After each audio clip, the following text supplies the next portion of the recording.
Thank you. Again, I know that might not be everybody's cup of tea, but that's what we do. And what I was talking about at the beginning of that song are these stylistic choices. And what I mean by that is, I guess, developing your own style and coming up with things that maybe the average Joe wouldn't do given the same circumstances. And I think that's probably the most important thing about being a drummer, is to find your own way and putting your own unique stamp on whatever it is. In the touring circle that I'm in, a lot of guys are focused on speed. How fast can I get my hands? How fast can I get my feet? They walk around all day with their drummometer. How many times can I hit this thing? And that totally drives me nuts. I think focusing on speed alone, speed only comes with time and practice. There's no way around it. And focusing on that by itself, you're gonna miss out on so many other creative ways to do fun things with the drums. So, and I think there's probably a couple things that are working for me as far as coming up with things that are maybe a little unusual or odd.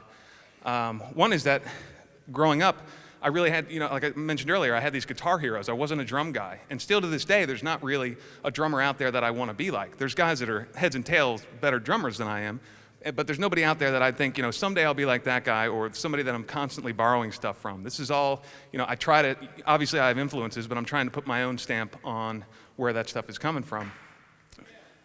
So with that in mind, we're going to play this next song.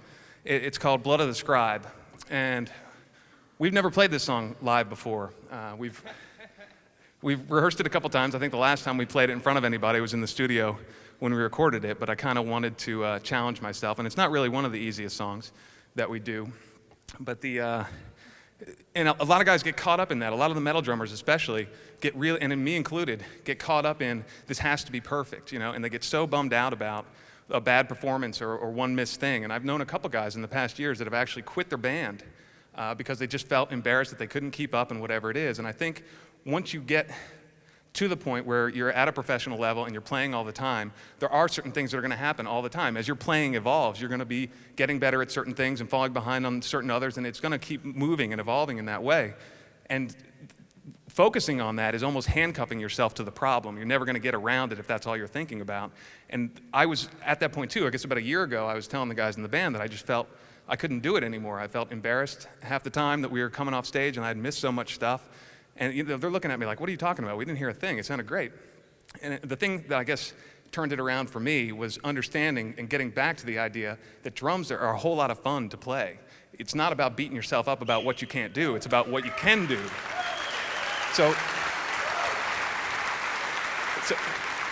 And it took me a minute to get back to that, but I'm really glad that I did. And I also learned that the mistakes I make today are an opportunity for tomorrow where I can push myself and get better tomorrow and learn something about my playing. And thinking about it that way puts a whole new light on it, and it makes me look forward to kind of raising the bar for myself and pushing the next time we write a song or the next album, pushing above my current ability to find closer to my potential. So with that in mind, here we'll play a song that we've never played before.